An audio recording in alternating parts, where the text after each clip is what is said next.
Chapter 32. A Procurator's Dinner. However brilliant had been the part played by Porthos in the duel, it had not made him forget the dinner of the procurator's wife.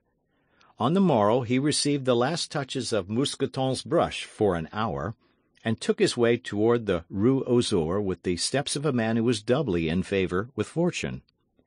His heart beat, but not like D'Artagnan's with a young and impatient love. No, a more material interest stirred his blood. He was about at last to pass that mysterious threshold, to climb those unknown stairs by which, one by one, the old crowns of Monsieur Coquenard had ascended. He was about to see in reality a certain coffer of which he had 20 times beheld the image in his dreams, a coffer long and deep, locked, bolted, fastened in the wall, a coffer of which he had so often heard, and which the hands, a little wrinkled, it is true, but still not without elegance, of the procurator's wife were about to open to his admiring looks. And then he, a wanderer on the earth, a man without fortune, a man without family, a soldier accustomed to inns, cabarets, taverns, and restaurants, a lover of wine forced to depend upon chance treats, was about to partake of family meals, to enjoy the pleasures of a comfortable establishment, and to give himself up to those little attentions which, the harder one is, the more they please, as old soldiers say. To come in the capacity of a cousin, and seat himself every day at a good table, to smooth the yellow, wrinkled brow of the old procurator, to pluck the clerks a little by teaching them basset, passe dix, and lansquenet in their utmost nicety, and winning from them, by way of fee for the lesson he would give them in an hour, their savings of a month, all this was enormously delightful to Porthos. The Musketeer could not forget the evil reports which then prevailed, and which indeed have survived them, of the procurators of the period: meanness, stinginess, fasts. But as, after all, excepting some few acts of economy which Porthos had always found very unseasonable, the procurator's wife had been tolerably liberal. That is, be it understood, for a procurator's wife, he hoped to see a household of a highly comfortable kind. And yet, at the very door the Musketeer began to entertain some doubts. The approach was not such as to prepossess people. An ill-smelling, dark passage, a staircase half lighted by bars through which stole a glimmer from a neighbouring yard. On the first floor, a low door studded with enormous nails, like the principal gate of the Grand Châtelet. Porthos knocked with his hand. A tall, pale clerk, his face shaded by a forest of virgin hair, opened the door, and bowed with the air of a man forced at once to respect in another lofty stature, which indicated strength, the military dress, which indicated rank, and a ruddy countenance, which indicated familiarity with good living. A shorter clerk came behind the first, a taller clerk behind the second, a stripling of a dozen years rising behind the third. In all, 3 clerks and a half, which for the time argued a very extensive clientage. Although the Musketeer was not expected before 1 o'clock, the procurator's wife had been on the watch ever since midday, reckoning that the heart, or perhaps the stomach, of her lover would bring him before his time. Madame Coquenard therefore entered the office from the house at the same moment her guest entered from the stairs, and the appearance of the worthy lady relieved him from an awkward embarrassment. The clerk surveyed him with great curiosity, and he, not knowing well what to say to this ascending and descending scale, remained tongue-tied. "It is my cousin," cried the procurator's wife. Come in, Monsieur Porthos." The name of Porthos produced its effect upon the clerks, who began to laugh. But Porthos turned sharply round, and every countenance quickly recovered its gravity. They reached the office of the procurator after having passed through the antechamber in which the clerks were, and the study in which they ought to have been. This last apartment was a sort of dark room, littered with papers. On quitting the study they left the kitchen on the right, and entered the reception-room. All these rooms, which communicated with one another, did not inspire Porthos favourably. Words might be heard at a distance through all these open doors. Then, while passing, he had cast a rapid, investigating glance into the kitchen, and he was obliged to confess to himself, to the shame of the procurator's wife and his own regret, that he did not see that fire, that animation, that bustle, which, when a good repast is on foot, prevails generally in that sanctuary of good living. The procurator had, without doubt, been warned of his visit, as he expressed no surprise at the sight of Porthos, who advanced toward him with a sufficiently easy air and saluted him courteously. We are cousins, it appears, Monsieur Porthos, said the procurator, rising, yet supporting his weight upon the arms of his cane chair. The old man, wrapped in a large black doublet, in which the whole of his slender body was concealed, was brisk and dry. His little grey eyes shone like carbuncles, and appeared, with his grinning mouth, to be the only part of his face in which life survived. Unfortunately, the legs began to refuse their service to this bony machine. During the last 5 or 6 months that this weakness had been felt, the worthy procurator had nearly become the slave of his wife. The cousin was received with resignation, that was all. Monsieur Coquenard, firm upon his legs, would have declined all relationship with Monsieur Porthos. "Yes, monsieur, we are cousins," said Porthos without being disconcerted, as he had never reckoned upon being received enthusiastically by the husband. "By the female side, I believe," said the procurator maliciously. Porthos did not feel the ridicule of this, and took it for a piece of simplicity, at which he laughed in his large moustache. Madame Coquenard, who knew that a simple-minded procurator was a very rare variety in the species, smiled a little, and coloured a great deal. Monsieur Coquenard had, since the arrival of Porthos, frequently cast his eyes with great uneasiness upon a large chest placed in front of his oak desk.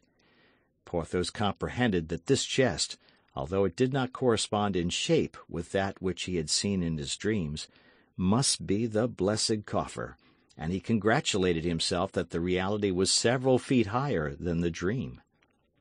Monsieur Coquenard did not carry his genealogical investigations any further, but withdrawing his anxious look from the chest and fixing it upon Porthos, he contented himself with saying, "Monsieur our cousin will do us the favour of dining with us once before his departure for the campaign. Will he not, Madame Coquenard?" This time Porthos received the blow right in his stomach, and felt it. It appeared likewise that Madame Coquenard was not less affected by it on her part, for she added, "My cousin will not return if he finds that we do not treat him kindly.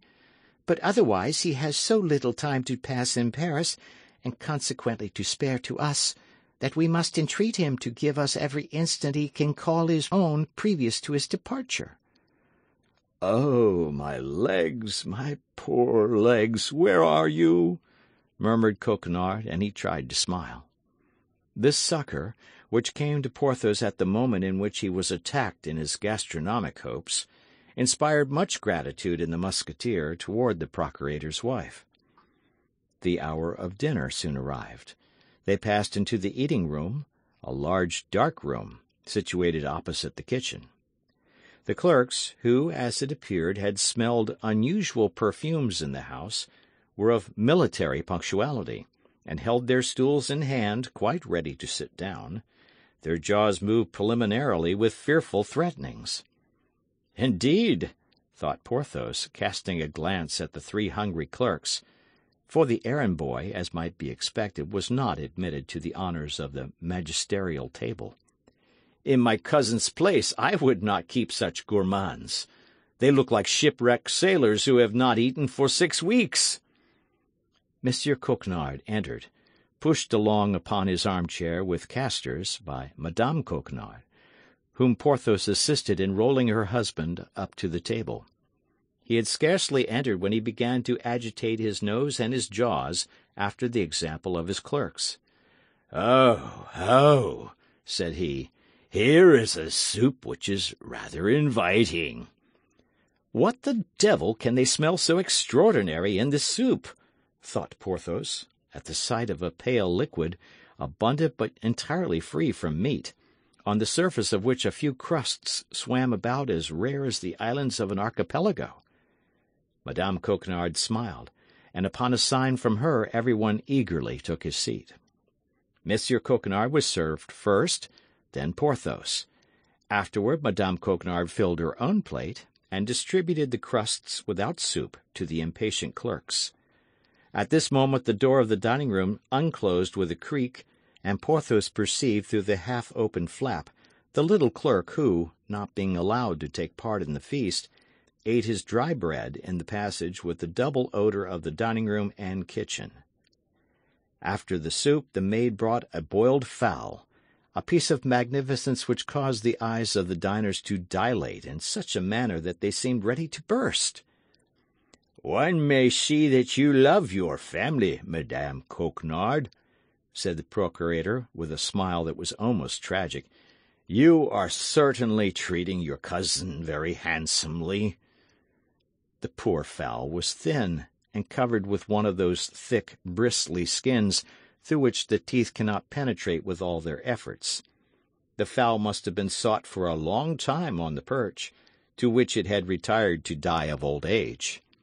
"The devil!" thought Porthos. "This is poor work.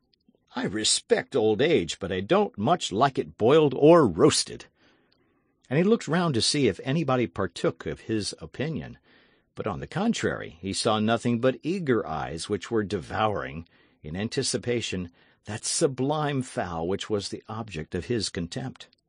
Madame Coquenard drew the dish toward her, skilfully detached the two great black feet, which she placed upon her husband's plate, cut off the neck, which with the head she put on one side for herself, raised the wing for Porthos, and then returned the bird otherwise intact to the servant who had brought it in, who disappeared with it before the Musketeer had time to examine the variations which disappointment produces upon faces, according to the characters and temperaments of those who experience it. In the place of the fowl a dish of haricot beans made its appearance, an enormous dish in which some bones of mutton that at first sight one might have believed to have had some meat on them pretended to show themselves. But the clerks were not the dupes of this deceit, and their lugubrious looks settled down into resigned countenances. Madame Coquenard distributed this dish to the young men with the moderation of a good housewife. The time for wine came. Monsieur Coquenard poured from a very small stone bottle the third of a glass for each of the young men, served himself in about the same proportion, and passed the bottle to Porthos and Madame Coquenard. The young men filled up their third of a glass with water. Then, when they had drunk half the glass, they filled it up again, and continued to do so. This brought them, by the end of the repast, to swallowing a drink which, from the color of the ruby, had passed to that of a pale topaz. Porthos ate his wing of the fowl timidly, and shuddered when he felt the knee of the procurator's wife under the table, as it came in search of his. He also drank half a glass of this sparingly served wine, and found it to be nothing but that horrible Montreuil, the terror of all expert palates. Monsieur Coquenard saw him swallowing this wine undiluted, and sighed deeply. "Will you eat any of these beans, Cousin Porthos?" said Madame Coquenard, in that tone which says, "Take my advice, don't touch them." "Devil take me if I taste one of them," murmured Porthos to himself, and then said aloud, "Thank you, my cousin, I am no longer hungry." There was silence. Porthos could hardly keep his countenance. The procurator repeated several times, "Ah, Madame Coquenard, accept my compliments. Your dinner has been a real feast. Lord, how I have eaten!" Monsieur Coquenard had eaten his soup, the black feet of the fowl, and the only mutton bone on which there was the least appearance of meat. Porthos fancied they were mystifying him, and began to curl his moustache and knit his eyebrows, but the knee of Madame Coquenard gently advised him to be patient. This silence and this interruption in serving, which were unintelligible to Porthos, had, on the contrary, a terrible meaning for the clerks. Upon a look from the procurator, accompanied by a smile from Madame Coquenard, they arose slowly from the table, folded their napkins more slowly still, bowed, and retired. "Go, young men, go and promote digestion by working," said the procurator gravely. The clerks gone, Madame Coquenard rose and took from a buffet a piece of cheese, some preserved quinces, and a cake which she had herself made of almonds and honey. Monsieur Coquenard knit his eyebrows because there were too many good things. Porthos bit his lips because he saw not the wherewithal to dine. He looked to see if the dish of beans were still there. The dish of beans had disappeared. "A positive feast!" cried Monsieur Coquenard, turning about in his chair. "A real feast! Epoche epulorum! Lucullus dines with Lucullus." Porthos looked at the bottle which was near him, and hoped that with wine, bread, and cheese he might make a dinner. But wine was wanting, the bottle was empty. Monsieur and Madame Coquenard did not seem to observe it. "This is fine," said Porthos to himself. "I am prettily caught." He passed his tongue over a spoonful of preserves, and stuck his teeth into the sticky pastry of Madame Coquenard. "Now," said he, "the sacrifice is consummated. Ah, if I had not the hope of peeping with Madame Coquenard into her husband's chest!"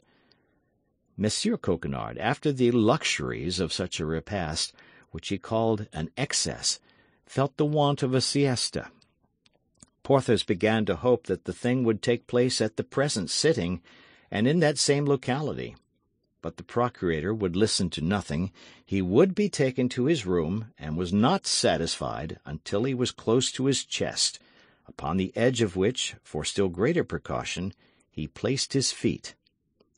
The procurator's wife took Porthos into an adjoining room, and they began to lay the basis of a reconciliation.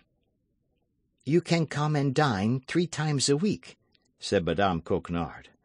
"Thanks, madame," said Porthos, "but I don't like to abuse your kindness. Besides, I must think of my outfit." "That's true," said the procurator's wife, groaning. "That unfortunate outfit." "Alas, yes," said Porthos, "it is so." "But of what, then, does the equipment of your company consist, Monsieur Porthos?" "Oh, of many things," said Porthos. "The Musketeers are, as you know, picked soldiers, and they require many things useless to the Guardsmen or the Swiss." "But yet, detail them to me." "Why, they may amount to—" said Porthos, who preferred discussing the total to taking them one by one. The procurator's wife waited tremblingly. "To how much?" said she. "I hope it does not exceed—" She stopped. Speech failed her. "Oh, no," said Porthos. "It does not exceed 2,500 livres. I even think that with economy I could manage it with 2,000 livres."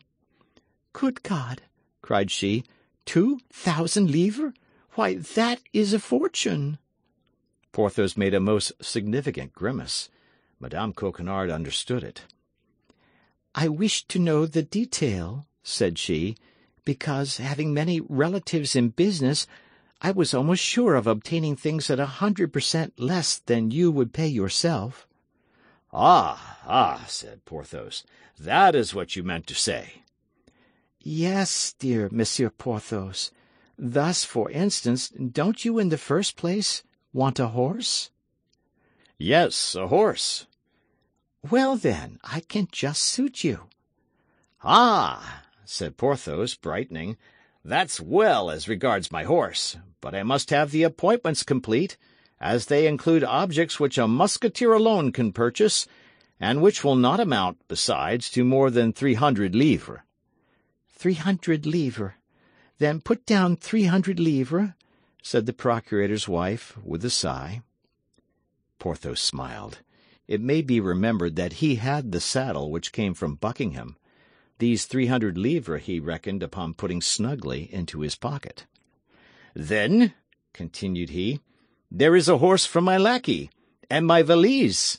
As to my arms, it is useless to trouble you about them. I have them."